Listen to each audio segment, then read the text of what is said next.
On a January morning in 1607, the people of southwest Britain awoke to what seemed like any other winter's day. The skies were gray, the air damp, and the tide rolled in along the Bristol Channel as it always had. But by the time the sun had risen higher, the land itself was changed. A wall of water surged inland with terrifying force, drowning fields, sweeping away homes, and leaving towns and villages underwater. This disaster would later be remembered as the Great Flood of 1607, one of the most catastrophic natural events in British history. The floodwaters stretched for miles, turning farmland into sea, silencing churches, and leaving thousands homeless. Tonight, in Boring History for Sleep, we will drift calmly back to that day, exploring what people saw, how they explained it, and what traces of the flood still linger in memory. Before we begin, don't forget to like this video and subscribe, so you can return for more gentle journeys into the overlooked corners of history. The morning of January 30th, 1607 began much like countless other winter days across the lowlands of southwest Britain. In the counties of Somerset, Monmouthshire, and Gloucestershire, the air was damp and chill, the kind of cold that seeps into bones but does not bite sharply. Farmers rose early, as they always did, to tend to livestock or check on stores of hay. Smoke rose lazily from cottage chimneys, mingling with mist that hung low over the fields. In villages along the Bristol Channel, life moved with the steady rhythm of tide and season in one expected disaster.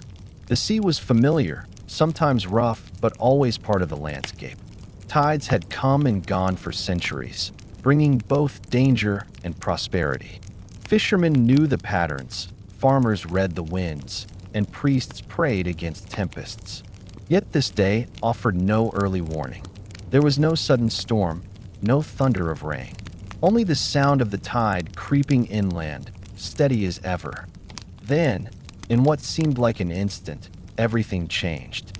According to witnesses, a mighty wall of water appeared, rushing up the channel with terrifying force. Some described it as a wave higher than a man, racing faster than a horse could run.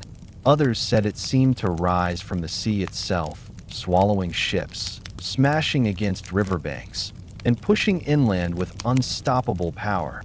Cottages that had stood for generations crumbled in moments. Churches were flooded, their pews and altars swallowed by rushing water. Entire herds of cattle were swept away, their cries lost in the roar. Families who had begun the day in quiet routine found themselves clinging to rafters or fleeing toward higher ground. The flood struck with a suddenness that left little chance for preparation. The landscape transformed before people's eyes. Meadows became lakes, roads turned to rivers, and familiar boundaries vanished beneath the water. Some accounts say the flood stretched inland for more than 10 miles, covering over 200 square miles of countryside. Villages like Kingston Seymour, Huntsville, and Burnham lay submerged, their houses either collapsed or standing like islands amid the flood. Monmouthshire fared no better. Here too, farms, mills, and cottages were torn apart. For those who survived, the memory of that morning was etched forever. Chroniclers recorded tales of families swept away in their beds, of churches filled with water up to their windows, of animals found drowned by the hundreds.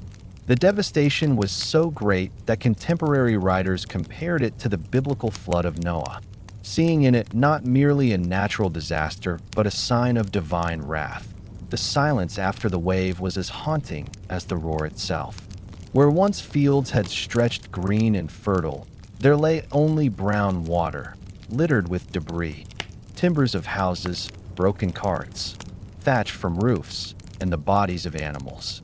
Survivors gathered on higher ground, shivering in the cold, staring out at the vastness of the water that had consumed their world.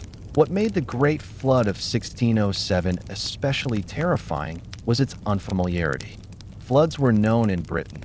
Rivers sometimes swelled, storms sometimes battered coasts. But this was something different. The sheer scale of water, the distance it reached inland, and the speed with which it arrived stunned communities. It was not just a flood. It was as though the sea itself had risen to reclaim the land. Some sought explanations immediately.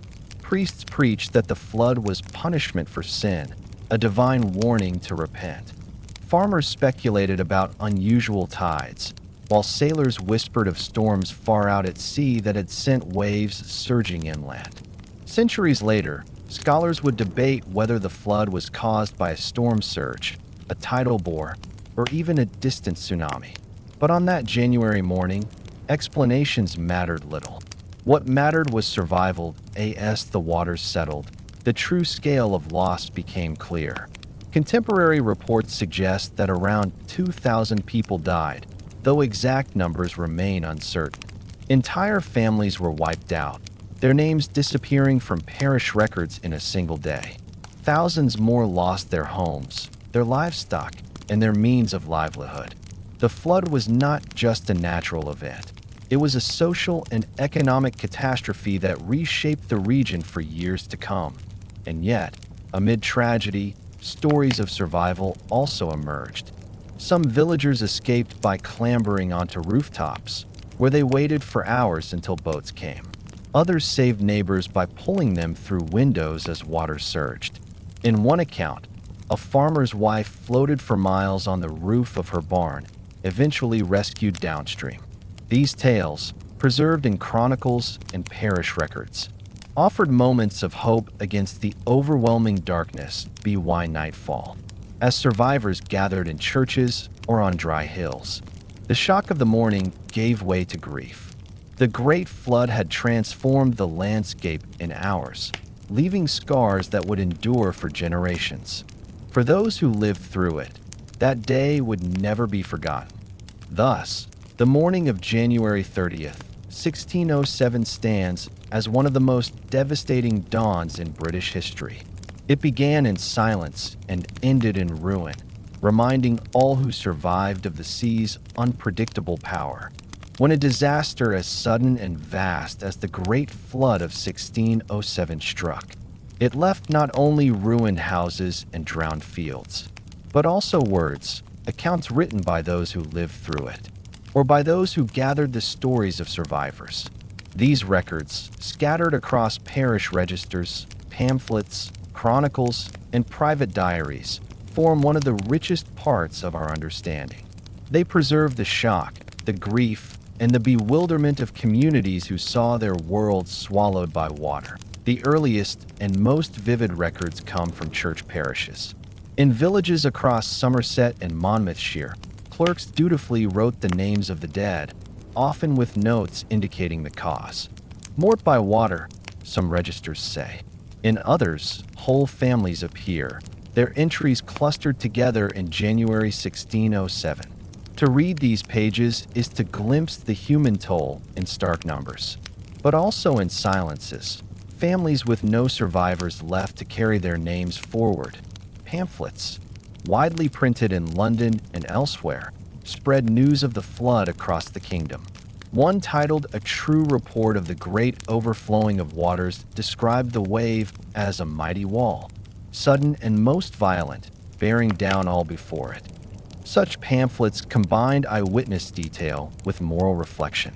They reported drowned cattle, ruined churches, and the loss of children, but they also framed the event as divine punishment or warning. In an age when disasters were seldom seen as random, the flood became both news and sermon. Chroniclers, often writing from afar, collected accounts to weave into broader narratives. They described a roaring and swelling of waters in the Bristol Channel, noting how ships were dashed against banks and villages swallowed whole. While less immediate than parish records, these chronicles reveal how the flood entered the memory of the nation. It was not just a local calamity, but a disaster large enough to command attention in the annals of Britain. Eyewitness testimonies add a haunting intimacy. Some villagers recalled waking to the sound of roaring water, as though the sea had risen upon the land. Others spoke of fleeing with children in their arms, climbing to upper floors or scrambling onto roofs. One account tells of a family trapped in their cottage, water swirling waist-high, until the walls gave way and they were swept into the fields. Another describes cattle carried for miles, their bodies later found lodged in trees. These details, simple and direct, preserve the raw terror of the day. A few survivors left personal reflections and diaries. These were not widely published, but remained in family papers, later uncovered by historians. They tell of nights spent without fire, food spoiled by salt water, and neighbors missing at morning. They speak of grief at the loss of children or gratitude for survival against the odds. In these private words, the flood becomes not only a public catastrophe, but a deeply personal wound. Some records dwell on the strangeness of the flood. Witnesses described water rising with unnatural speed, faster than any tide. They noted that skies were calm, with no storm to explain the surge. They wrote of fish stranded in meadows, of boats lifted into trees, of barns floating away intact. These observations, while puzzling to contemporaries, now give modern historians clues as to the nature of the disaster, whether it was storm surge, tidal bore, or even tsunami. In Monmouthshire, one pamphlet preserved a striking image: people clinging to church towers, praying aloud as the water lapped at the stones. The church, often the most solid building in a village, became the last refuge. Some survived in this way, their lives saved by the strength of masonry. Others did not. In one parish, 30 bodies were later found in the nave, drowned where they had sought safety. Such accounts reveal not only the force of the water, but the desperate search for sanctuary. Records also note the aftermath. In the weeks following the flood, parishes held mass burials. Survivors described the grim task of gathering bodies from fields and hedges, sometimes days after the waters receded. The stench of decay mixed with the smell of salt and mud. Families who had lost homes built makeshift shelters of timber and thatch, living among the ruins. Clergy recorded special days of fasting and prayer, calling on God for mercy. These witness accounts, though written in the style of their time, carry a timeless quality. They speak across centuries of shock, loss, and resilience. They remind us that behind the statistics of 200 square miles flooded or 2,000 lives lost were individual voices, mothers calling for children, farmers watching their herds vanish, priests struggling to comfort their flocks. What gives these records enduring power is not only their detail, but their perspective. They reveal how ordinary people in 1607 understood their world. To them, the flood was not merely physical. It was moral, spiritual, and cosmic. It was a sign as well as a tragedy, a story to be told and retold. And because they told it, in registers, pamphlets, chronicles, and diaries, we can still hear their voices today. Thus, the Great Flood of 1607 survives not only in geography, but in words. The water receded, but the accounts remained, preserved by ink and memory. Through them, we glimpse not only what happened, but how it was felt. And in those feelings, fear, grief, awe, we find the true legacy of that morning when Britain seemed to be swallowed by the sea. When the waters of the Great Flood of 1607 receded, they left behind a landscape scarred and a population bewildered. Survivors faced not only ruined homes and drowned fields, but also a profound question: what had caused such a disaster? In an age without meteorology, without seismology, and without modern science, explanations came from faith, memory, and speculation. Over time, new theories emerged, some practical, some imaginative, and some, centuries later, informed by scientific inquiry. To trace these explanations is to follow the path of human effort to make sense of the inexplicable. In 1607 itself, the dominant explanation was religious. Clergy across the flooded regions preached sermons interpreting the event as divine punishment. Pamphlets described it as God's wrath upon sinful communities, likening it to the flood of Noah's time. Some saw it as a warning against greed, others against pride, and still others against neglect of worship. For villagers who had lost children, homes, or herds, these explanations offered meaning, even if they did not soften grief. Faith was not only belief, it was a framework through which disaster could be understood. Alongside this interpretation, more practical voices sought natural causes. Sailors noted that tides had been unusually high, swollen by recent lunar patterns. Farmers observed that winds from the Atlantic had been strong in the days before. Chroniclers speculated about storm surges, waves driven by gales into the funnel-shaped Bristol Channel, where water could rise with deadly speed. Such explanations, though lacking scientific vocabulary, show an intuitive grasp of geography and weather. The people of 1607 did not dismiss nature. They wrestled with it, blending observation with tradition. Some witnesses remarked upon the uncanny speed and force of the water. To them, it seemed not like a tide, but like a wave, higher than a house, moving too swiftly to be natural. Centuries later, these descriptions would inspire another theory, that the flood was caused not by storm surge, but by tsunami. In the late 20th century, geologists revisited the event, noting similarities between accounts of 1607 and those of known tsunamis. They asked whether a submarine landslide or even a distant earthquake might have sent waves racing toward Britain's shores. The idea remains debated, but it reveals how memory and science can combine to inspire new interpretations. Others have pointed to the unique shape of the Bristol Channel. Its funnel-like form, narrowing as it pushes inland, can amplify tides dramatically. Modern scientists know it to be one of the most tidal regions in the world. A storm surge, if timed with a high spring tide, could have raised waters to extraordinary levels. Contemporary records of the floodwaters reaching more than 10 miles inland suggest that amplification played a key role. Thus, geography itself may have conspired with weather to produce the disaster. Still, other theories draw upon climate. The early 17th century was part of the Little Ice Age, a period of colder and more erratic weather across Europe. Harsh winters, sudden storms, and unusual patterns were common. The flood of 1607 may have been one expression of this broader climatic instability. In this sense, the event was not isolated but part of a wider story of nature's volatility. For contemporaries, however, explanations remained closer to home. Some blamed neglect of sea walls and dikes, accusing local authorities of failing to maintain defenses. Others suspected divine judgment for specific sins, such as Sabbath breaking or corruption. A few stories even hinted at supernatural causes, whispers of witches calling the waters, or omens seen in the skies beforehand. These explanations, though varied, reveal a society grappling with limited knowledge and searching for meaning in a time of crisis. What unites all these theories, old and new, is the human need to understand.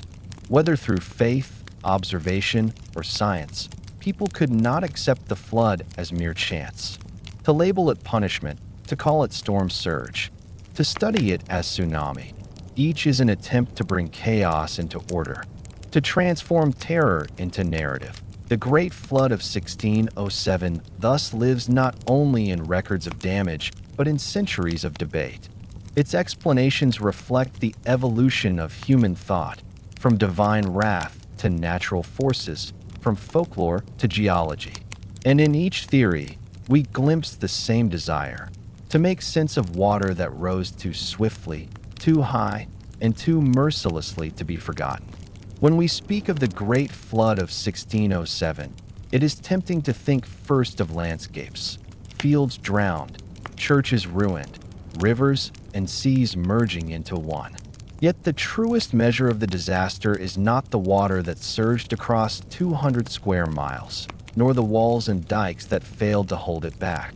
It is the people, the men, women, and children who lived along the coasts of Somerset, Monmouthshire, and Gloucestershire, who woke to an ordinary January morning and by afternoon found their lives overturned. The human cost of the flood can never be calculated with precision, but contemporary accounts suggest that around 2,000 lives were lost.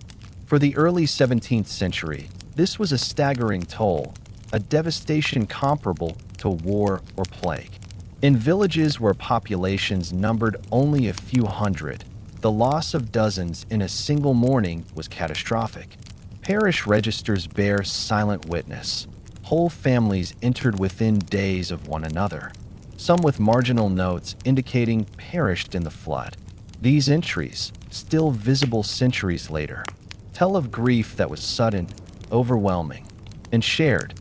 The dead came from every walk of life. Farmers drowned in their barns, shepherds on the hillsides, priests in their churches. Children were swept from their beds, elderly folk from their hearths. Livestock, too, perished in enormous numbers. And while animals are not counted in the same way, their loss was deeply felt, for they were companions, providers of milk and wool, and the foundation of livelihood. The flood was indiscriminate, claiming the strong and weak alike, leaving no class untouched. Yet beyond the dead, there were the survivors, the thousands left homeless, hungry, and destitute. Imagine the scene: whole families shivering on higher ground, watching as the waters slowly withdrew, revealing wreckage where homes had once stood. Their belongings were lost, their fields salted by seawater, their stores of grain spoiled. With winter still gripping the land, they faced not only grief but the pressing question of how to endure the weeks ahead. For many, survival meant dependence. Churches became centers of refuge, offering food and shelter to those displaced. Wealthier landowners sometimes provided aid, though their own losses were severe. Collections were taken across the kingdom, with appeals made in London for donations to the flooded counties. These charitable efforts remind us that even in tragedy, communities sought to help one another, yet the need was far greater than the relief. The psychological toll was immense. Survivors described nightmares of rising waters, the sound of rushing waves haunting their sleep. Parents who had lost children found daily life hollowed by grief. Villages where dozens had perished carried a collective sorrow that endured for years. Oral traditions passed these memories onward, ensuring that even generations later, the flood was spoken of not merely as history, but as trauma. The social fabric of the region was also torn. Families displaced by the flood sometimes migrated, abandoning ruined farms for towns or for work elsewhere. This movement fractured communities that had existed for centuries, altering patterns of landholding and labor. In some villages, population never fully recovered, leaving scars visible even in demographic records today. The flood reshaped relationships between rich and poor, too. While all suffered losses, the poor bore them most heavily. Wealthier households could sometimes rebuild, purchasing materials and hiring labor. The poor, by contrast, had nothing to fall back on. Many were reduced to begging, swelling the numbers of vagrants that already troubled local authorities. In this sense, the flood deepened inequalities, pressing those on the margins further toward desperation at the same time. Moments of solidarity stood out. Accounts speak of neighbors pulling one another from windows, of farmers rescuing children on horseback, of women sharing the last of their bread with families who had lost all. These stories, though scattered, show how disaster can bring not only despair, but also remarkable courage and generosity. They remind us that the human cost is measured not only in lives lost, but in lives saved by the compassion of others. Cultural responses also reveal the depth of impact. Pamphlets and sermons memorialize the dead, framing their loss as both tragedy and warning. Ballads were sung of families swept away, of villages drowned, of churches half submerged. These cultural echoes ensured that the human suffering of 1607 was not forgotten, but woven into the collective memory of Britain. The flood's toll extended into the next generation. Children who survived grew up with stories of the day the sea came inland, shaping their sense of vulnerability. Farmers rebuilt fields only to find them salted and infertile, their livelihoods altered for years. Inheritance patterns shifted as heirs perished, leaving property to distant relatives or even reverting to the crown. Thus, the human cost rippled outward in ways both immediate and long-lasting. What makes the Great Flood of 1607 especially poignant is the intimacy of its records. Unlike many disasters of earlier centuries, it left a paper trail, parish registers, pamphlets, chronicles that allow us to see faces and names.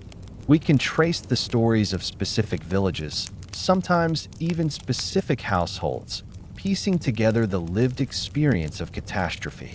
Through these fragments, the statistics dissolve into humanity. The human cost of the flood was therefore not only in numbers, but in the reshaping of lives. It was in the empty seats in churches, the abandoned cottages, the salted fields, the families who never returned. It was in the grief of mothers, the silence of children, the weary resilience of farmers who began again with nothing. And it is in memory that the cost endures. The Great Flood of 1607 is remembered today not for its mechanics, whether storm surge or tsunami, but for its human impact, for the lives lost, the communities shattered, and the resilience shown in the face of overwhelming waters. That is its true legacy, the measure of what it meant when Britain was, for a time, underwater. The Great Flood of 1607 was more than a sudden surge of water. It was an economic catastrophe. When the waves receded, they left behind not only broken houses and drowned cattle, but also ruined fields, spoiled stores, and communities facing years of hardship. To measure the impact of the flood is to see how a single day's disaster reshaped the livelihoods of thousands, altering trade, agriculture, and the very balance of survival in early 17th century Britain.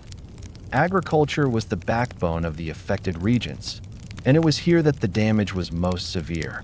The floodwaters covered more than 200 square miles, much of it fertile farmland.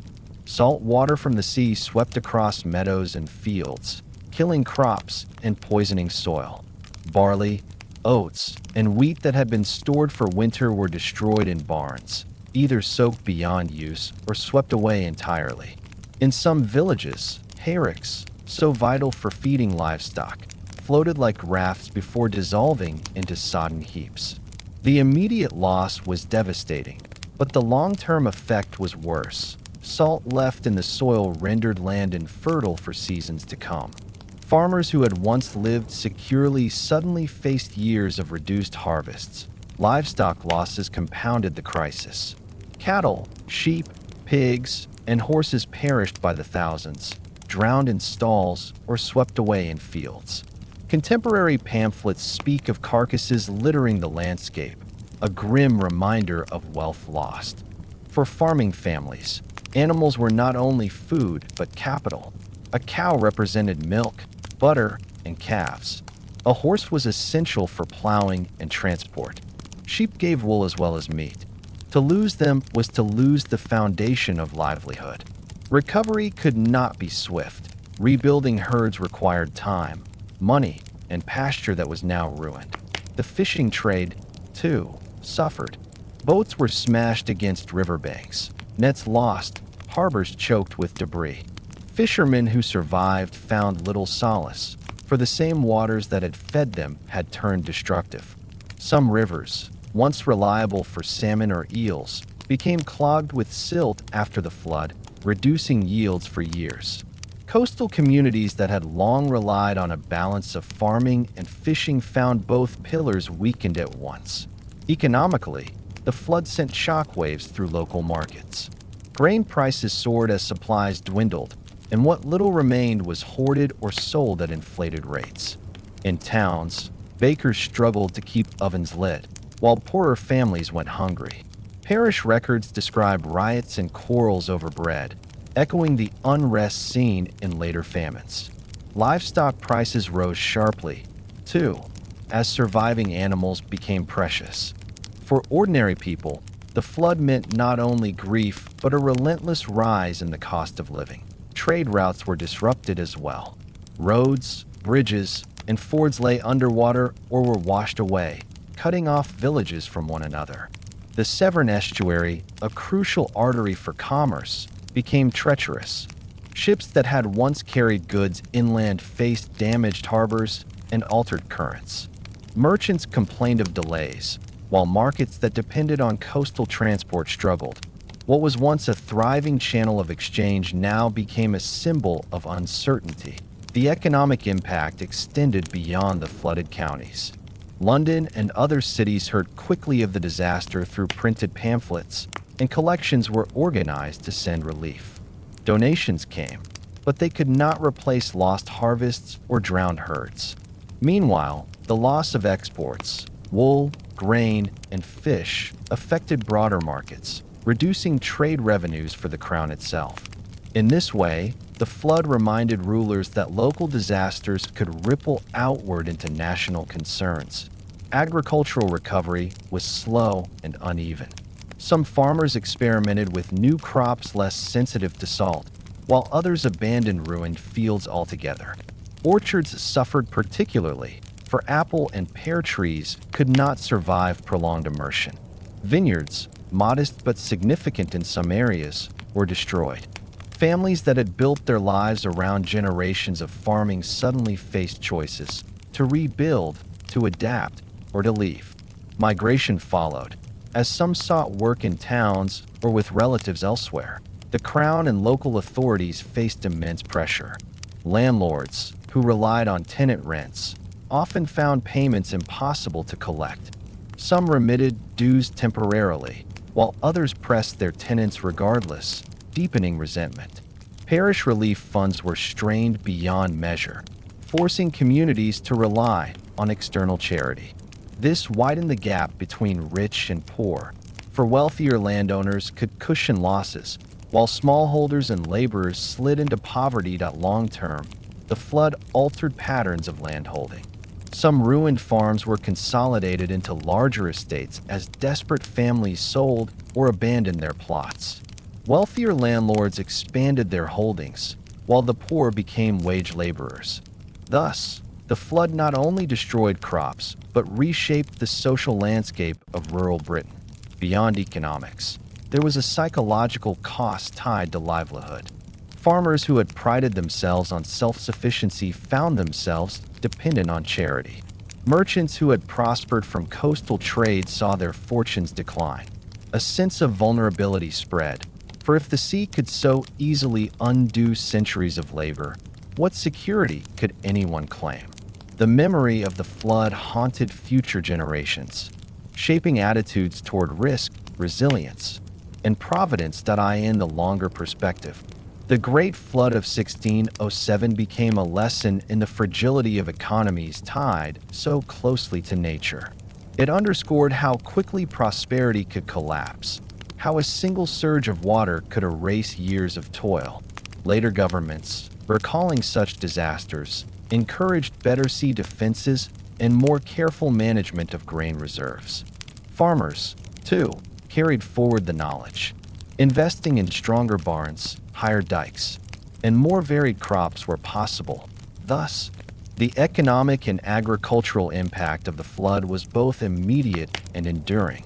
It was felt in empty markets, in salted fields, in abandoned cottages, and in the reshaping of rural society. It revealed the delicate balance of early modern life, a balance so easily tipped by forces beyond human control. And it left behind a legacy not only of loss but of adaptation, as communities rebuilt upon the ruins of disaster. The Great Flood of 1607 was not only a natural disaster that reshaped landscapes and ruined harvests. It was also a social and cultural event that left deep marks on the communities it struck. To understand its full significance, we must look beyond drowned fields and broken cottages and into the lives, beliefs, and traditions of the people who lived through it. For while the water receded in days, the memory of the flood lingered in society, echoing through sermons, pamphlets, folklore, and even the structures of community life for generations. The immediate social consequences were felt in the disruption of daily life.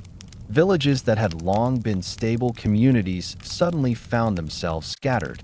Families displaced by the flood sought refuge with neighbors, in churches, or even in entirely new settlements. Some never returned to their former homes, leaving gaps in the fabric of parish life. In regions like Somerset and Monmouthshire, where many villages lost dozens of inhabitants, the demographic impact was profound. Parish registers show sharp spikes in deaths in early 1607, followed by dips in baptisms and marriages, a sign that social rhythms had been broken. The flood also altered social relationships between rich and poor. While all classes suffered losses, the poor were far less able to recover. Wealthier landowners could rebuild homes, purchase livestock, and absorb economic shocks. For smallholders, laborers, and tenants, the flood often meant ruin. Many were forced into dependence, either upon landlords, charitable neighbors, or parish relief. This deepened social divisions, making inequality more visible and, in some places, more bitter. Relief efforts organized by the Crown and by the Church tried to soften these disparities, but the reality remained. Disasters fell hardest on those with the fewest resources. Communal solidarity, however, did emerge. In villages where people had shared the trauma of the flood, neighbors often pooled resources, living together in surviving houses or helping one another rebuild. Stories survive of communities gathering to bury the dead, repair dikes, and replant fields as a collective act. These moments of unity strengthened bonds, even as grief threatened to fracture them. The flood thus both tested and revealed the resilience of local society. Cultural consequences can be seen most clearly in the way the flood was remembered and narrated. Sermons preached in the aftermath interpreted the event as divine judgment. Preachers compared it to the flood of Noah, urging repentance and moral reform. Pamphlets circulated in London framed the flood as a warning to the kingdom at large, not just the drowned counties. In this way, the flood became a cultural text, a story with meaning beyond the event itself. For 17th century audiences, disasters were seldom random. They were signs to be read, lessons to be learned. The flood entered folklore, too. In villages along the Severn and the Bristol Channel, stories were told for generations about the day the sea rose to swallow the land. Tales of families surviving by floating on rooftops, of animals carried inland for miles, of churches standing like islands in the water, became part of local tradition. These stories, passed from parent to child, ensured that the memory of 1607 endured long after written records faded. They also served as warnings, reminders of the sea's power and of the need for vigilance against future floods. Artistic and literary culture reflected the event as well. Ballads were composed, sung in taverns and markets, recounting the terror of the flood in verse that ordinary people could remember. Some of these ballads survive, their rhymes blunt but powerful, capturing the sorrow and awe of those who had seen the waters rise. Printed pamphlets, meanwhile, combined eyewitness reports with moral commentary, shaping how distant readers understood the disaster.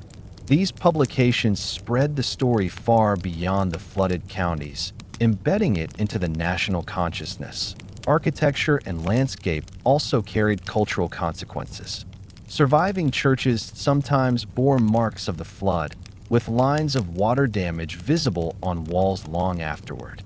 Memorials were erected in certain parishes, recording the event for future generations. In some villages, dikes and embankments were rebuilt higher, reshaping the physical environment as a cultural response to memory. The landscape itself became a living record of the flood, its scars reminders of both vulnerability and resilience. The flood also influenced ideas about community and divine order. For many, it reinforced the belief that society was fragile, dependent on the favor of nature and God. It encouraged humility, repentance, and a sense of collective dependence. At the same time, it stirred debates about responsibility. Were local officials negligent in maintaining sea defenses? Could the crown have done more to prevent suffering? Such questions reveal an emerging awareness of social accountability in the face of disaster in broader cultural terms. The Great Flood of 1607 contributed to the way early modern Britain understood disaster itself. It became part of a pattern of collective memory that included plagues, famines, and fires. Each event was narrated, moralized, and woven into a tapestry of lessons. In this tapestry, the flood stood as a reminder of water's dual nature, life-giving in rivers and rains, but deadly when unleashed in fury for the survivors. The cultural consequence was most intimate, memory carried in families. Children grew up hearing how their parents or grandparents had endured that terrible January. The stories shaped identity, grounding communities in a shared past of suffering and survival.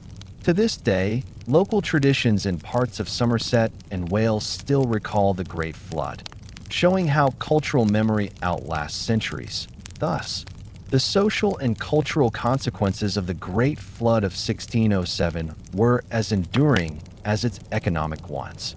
They reshaped communities, deepened social divisions, inspired solidarity, and entered the collective imagination of Britain. The flood was more than water. It was a story, retold and reinterpreted across generations, carrying with it both sorrow and strength. When the waters of the Great Flood of 1607 finally retreated, they left behind not only devastation, but also urgent questions of survival. Whole villages lay in ruin, homes reduced to piles of timbers, barns to scattered thatch. Thousands were left homeless, shivering in the damp cold of January. Fields were salted, livestock drowned, and food stores spoiled. For the survivors, the flood was not a single day's catastrophe, but the beginning of months, even years, of hardship. How did they endure? What relief did they receive? And how did the wider kingdom respond to one of the most destructive natural disasters in early modern Britain? The first and most immediate response came from neighbors and communities themselves. In villages where houses had been swept away, those whose homes still stood took in the displaced. Families crammed into cottages, sleeping 2 or 3 to a bed, pooling food, and sharing fires. Parish churches, often the largest and most solid buildings, became places of refuge. Survivors huddled in naves and chancels, sheltered by stone walls that had resisted the floodwaters. These communal acts of care were not optional. They were the only way to endure in the days following the disaster. Clergy played a central role in the response. Priests comforted the grieving, led mass burials, and organized collections for the destitute. Sermons framed the flood as a divine warning, but also urged charity, reminding the living that to care for neighbors was a sacred duty.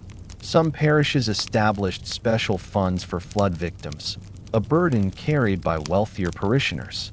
These funds provided food, clothing, or small sums of money, easing the worst hunger. Local authorities struggled to cope. In counties like Somerset and Monmouthshire, officials recorded the disaster and appealed to the Crown for aid. Justices of the peace oversaw relief distribution, while constables coordinated the rebuilding of dikes and roads. But resources were thin. County coffers, never large, could not stretch far enough to repair the scale of damage. In many places, it fell to landlords to take responsibility for tenants, waiving rents, supplying seed for spring, or providing timber for reconstruction. Yet not all landlords were generous. Some pressed tenants for dues despite their losses, deepening resentment. The Crown itself could not ignore the flood. News traveled quickly through pamphlets and letters, reaching London within days. Accounts of drowned families, ruined farms, and churches filled with corpses stirred both sympathy and alarm. King James I's government authorized collections across the realm, ordering parishes to gather donations for the afflicted regions. These national appeals reflected the seriousness of the disaster. It was understood not as a local misfortune, but as a calamity of national scale. Collections were taken in churches across England, where sermons urged congregations to give generously. Money, clothing, and food were gathered, then sent to county authorities for distribution. Records suggest that significant sums were raised, though the needs of survivors always exceeded the aid. Still, this effort marked one of the earliest examples of national disaster relief in Britain, showing a growing sense that local tragedies required collective response. Charitable institutions, too, played a role. Monasteries had been dissolved decades earlier, but almshouses and charitable guilds stepped in to provide food and shelter. Wealthy merchants and nobles contributed funds, some out of piety, others out of a desire to display generosity. Relief was uneven, often reaching some communities more quickly than others, but it offered hope amid despair. Survivors themselves displayed remarkable ingenuity. With fields ruined by salt water, they sought alternative ways to live. Some fished the flooded meadows, catching eels and salmon stranded by the waters. Others scavenged timber from wrecked barns to rebuild makeshift shelters. Women stretched what food remained, boiling roots, bark, or weeds to make thin soups. Children gathered driftwood and debris for fires. Every small act was part of the larger effort to endure until spring. Rebuilding was slow. Dikes and embankments had to be repaired, often by communal labor. Villagers turned out with spades, shovels, and carts, patching breaches in seawalls. In some areas, new embankments were raised higher, lessons learned from the flood's devastation. Roads and bridges also required repair, for the flood had washed away fords and weakened structures. These efforts consumed months, drawing on both local labor and outside funds. The memory of relief was mixed. Some survivors recalled generosity, neighbors sharing food, strangers sending money, priests offering comfort. Others remembered neglect, landlords pressing rents, or aid arriving too late. These memories shaped local attitudes for years, influencing trust in authority and expectations of charity. In this way, the flood left behind not only physical scars, but social ones, altering the bonds of obligation between rulers and subjects, landlords and tenants, neighbors and kin. The flood also reshaped religious life. Days of fasting and prayer were declared, with communities gathering to ask for protection from future floods. Annual commemorations were held in some parishes, blending grief with gratitude for survival. Relief efforts were often framed in religious terms, as acts of Christian duty, repayment for mercy, or atonement for sin. Thus, charity was not only practical but spiritual, reinforcing the moral order even as disaster had shaken it. For the wider kingdom, the flood served as a test of collective responsibility. It demonstrated the vulnerability of coastal regions, the importance of sea defenses, and the limits of local relief. It also showed the power of print, as pamphlets spread news and stirred sympathy across distances. The flood became a shared event, one that knit together communities through the act of response. Looking back, the relief efforts after the Great Flood of 1607 remind us of the resilience of early modern society. In the absence of modern governments, organized charities, or disaster agencies, people relied on one another, on parish, landlord, church, and neighbor. The relief was patchy, uneven, and often inadequate, yet it made survival possible for thousands. It turned despair into endurance, ruin into rebuilding. Thus, the story of responses and relief is not only about aid, but about the strength of human bonds in the face of calamity. It is about neighbors who opened doors, strangers who gave coins, and communities who rebuilt together. It is about the ways in which society, fragile though it was, found resilience in generosity. And it is this resilience, as much as the flood itself, that deserves to be remembered. The Great Flood of 1607 was not only an event of days, it became a memory of centuries. For those who survived, it remained a wound, spoken of with hushed voices long after waters had receded. For their children and grandchildren, it became a story, shaping how they saw the sea, the land, and the fragile line between them. And for later generations, it became a lesson, a reminder that nature could undo in hours what humans had built over lifetimes. The long-term legacy of the flood can be traced first in the land itself. Fields drowned by salt water required years to recover. In some areas, fertility never returned, leading families to abandon farms altogether. Dikes and embankments were rebuilt higher and stronger, reshaping the very contours of the landscape. Villages shifted slightly inland, their new cottages marking an unspoken acknowledgement of danger. Thus, the flood permanently altered settlement patterns, leaving behind scars still visible to careful eyes today. Economically, the flood's legacy persisted in cycles of poverty and adaptation. Families who lost livestock struggled for years to rebuild herds. Tenants who could not pay rent slipped into dependency, while landlords consolidated holdings. This altered the social structure of rural communities, increasing inequality but also encouraging resilience. The memory of 1607 became a cautionary tale for farmers, reminding them of the need to store grain securely, to diversify crops, and to prepare for scarcity.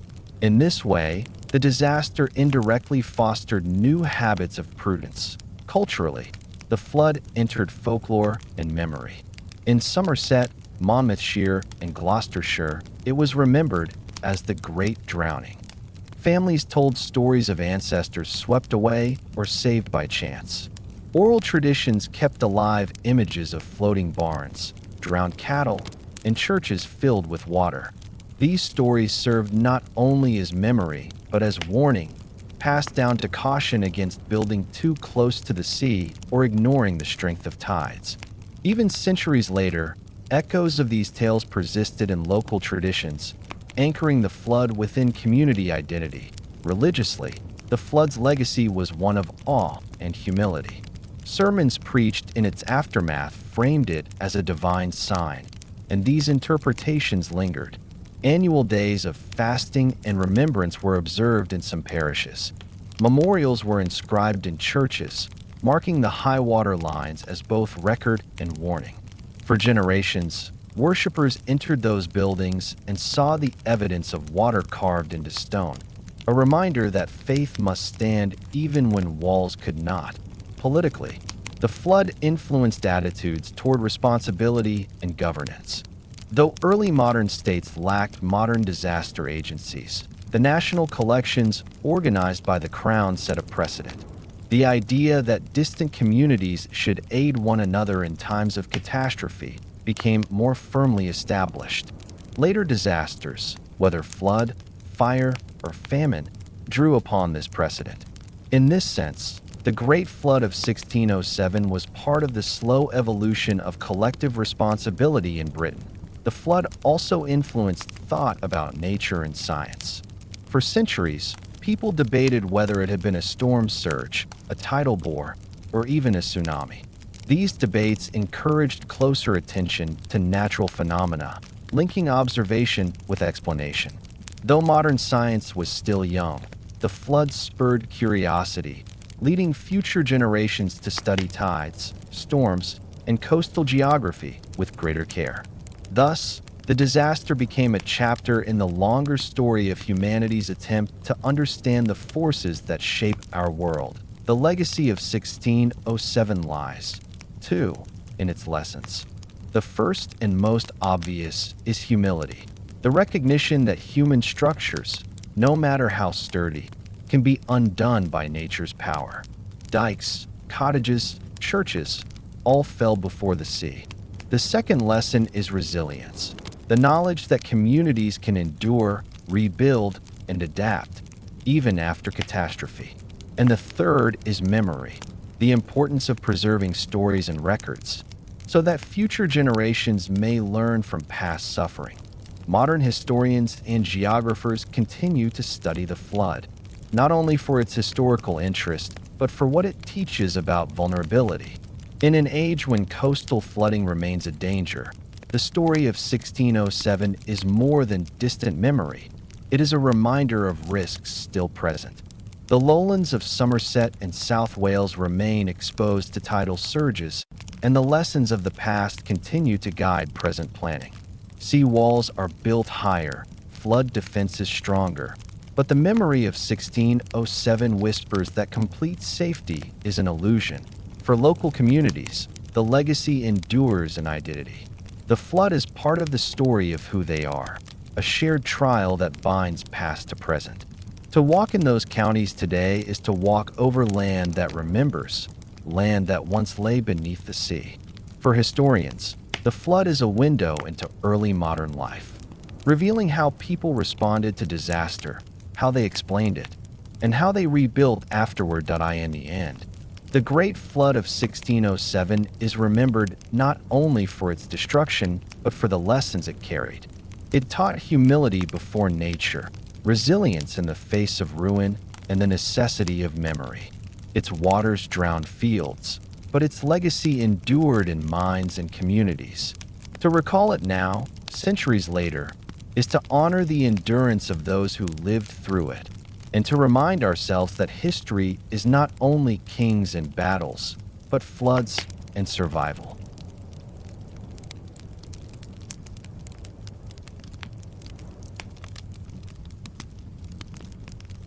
The Great Flood of 1607, like many disasters of its age, did not disappear once the waters withdrew. It lingered, first in grief, then in records, and finally in the collective memory of the regions it struck. Over time, the flood became more than an event. It became a story, retold in sermons and ballads, in family tales whispered by firesides, and in the folklore of Somerset, Monmouthshire, and Gloucestershire. To trace its memory is to see how disaster lives on not only in chronicles, but in the imagination of a people. The most immediate layer of memory was written. Parish registers recorded the sudden rise in burials in January 1607, often grouped under stark notes such as "perished in the flood." Pamphlets printed in London circulated accounts of a mighty wall of waters, spreading news far beyond the Bristol Channel. Chroniclers included the flood in their annals, placing it alongside wars, plagues, and famines as one of the great trials of the kingdom. These written records ensured that the flood would not be forgotten by future historians. Yet they also shaped memory in a particular way, framing the flood as both divine warning and national calamity.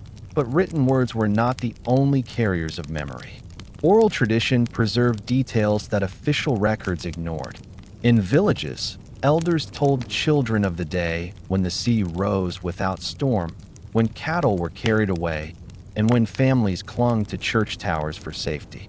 Some stories emphasized miracles, babies saved from floating cradles, or survivors found alive after days adrift. Others dwelled on horror, fields strewn with drowned sheep, or barns collapsing on families.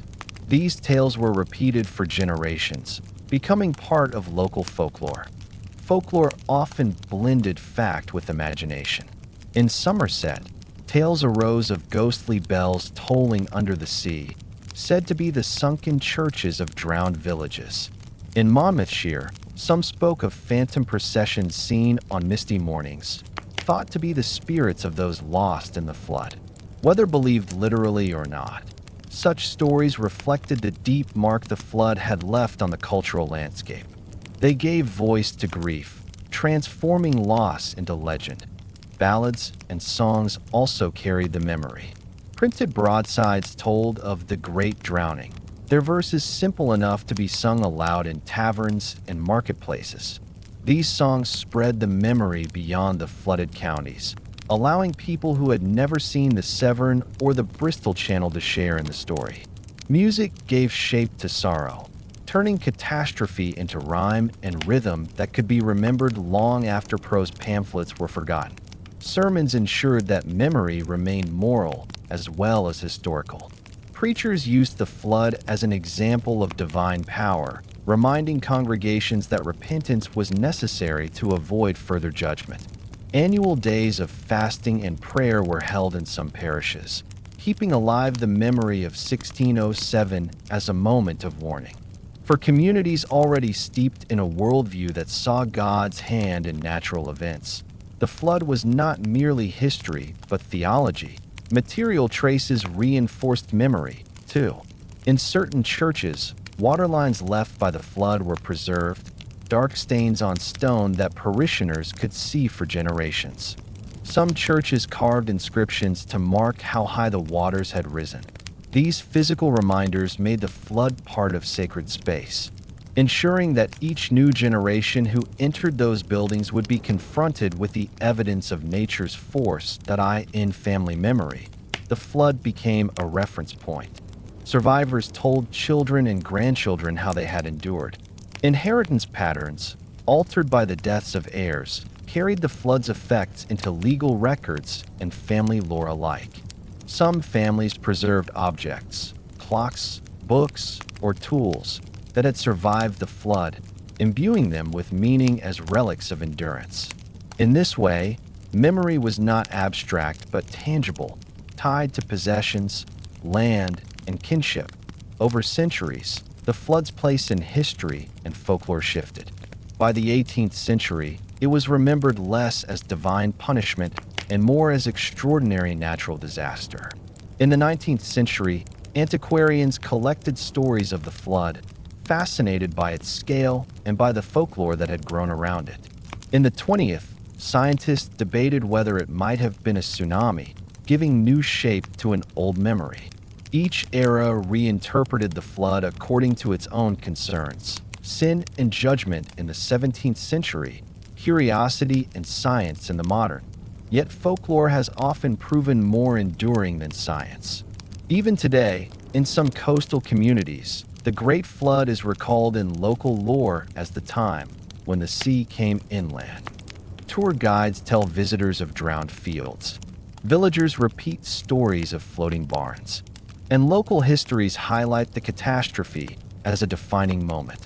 In this way, the flood continues to live as story as much as fact.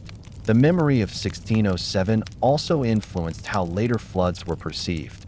When high tides threatened or dikes failed in later centuries, people invoked the Great Drowning as comparison.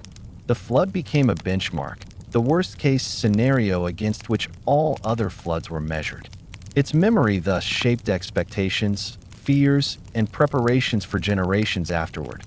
Ultimately, the Great Flood of 1607 demonstrates how history and folklore intertwine. Written records preserve statistics and sermons, while oral tales preserve emotion and imagination. Together, they form a layered memory, one that reveals not only what happened, but what it meant to those who lived and remembered. Thus, the legacy of the flood endures not only in ruined fields or scholarly debates, but in stories of water rising without storm, of families swept away, of bells tolling beneath the sea. And in those stories, the flood continues to live for centuries after the waters themselves have vanished. The Great Flood of 1607 remains one of the most haunting natural disasters in British history. In a single morning, the sea swept across more than 200 square miles of land, drowning fields, homes, and churches, and leaving thousands dead or destitute. Its force was sudden, its impact enduring. Yet what makes it truly unforgettable is not only the destruction it caused, but the way it reshaped memory, community, and identity for the people of Somerset. Monmouthshire and Gloucestershire, the flood was a dividing line. Life was measured in two parts, before the waters came and after. Families rebuilt on salted ground, neighbors mourned the dead, and parishes wrote new records filled with sorrow. For decades afterward, the flood lived in sermons and ballads, in folklore and family tales. It became more than an event. It became a story of warning and resilience. Looking back now, we see in the flood both fragility and strength. Fragility in the ease with which nature overturned human labor, crops lost, livestock drowned, cottages swept away in minutes. Strength in the resilience of survivors, those who shared food, rebuilt embankments, raised new homes, and kept memory alive. In their endurance lies the truest legacy of 1607, not ruin, but the capacity to endure ruin. The lessons remain that human life is always lived close to forces larger than itself, that nature can undo with swiftness what takes years to build, that memory matters, not only for grieving the past, but for preparing the future. The Great Flood stands as a reminder that history is not only made by kings and parliaments, but by waters, winds, and the quiet resilience of ordinary people. Tonight, as we close this calm journey into the past, remember those who stood on church towers, who clung to rafters, who carried children through icy waters. Their story reaches across 4 centuries to remind us of both vulnerability and survival. Thank you for joining Boring History for Sleep. If you found this story soothing and meaningful, don't forget to like this video and subscribe, so you can return again for more gentle journeys into the hidden corners of history. Good night.